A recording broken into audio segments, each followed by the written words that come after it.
To je čau, to je tam od dnešního videa.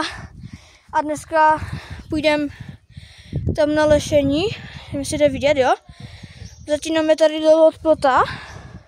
Tady to přeskočíme, půjdeme na trávu a říkám, asi se ptáte, proč říkám přeskočíme, protože tady jsem s kamarádem. Tady to teď natáčí, jo, bude to na YouTube.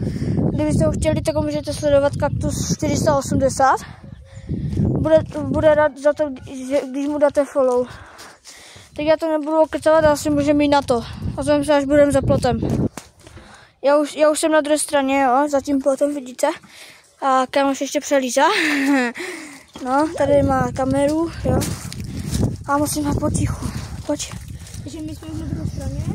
Tady kamera tak natáčí. Tak jdem.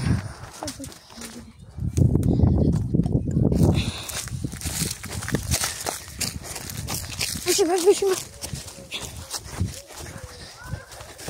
Dobrý. Jsme u toho lešení. A tu až budu nahoře. Jsme tady, jo. Jsme tu.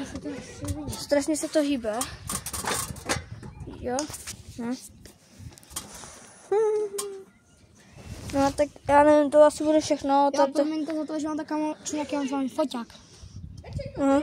Já omlouvám se, že to bude tak nějak zpravit, nevím, co s tím je. To tak mě asi, tak to je, jsme na konci videa, doufám, že se vám líbilo.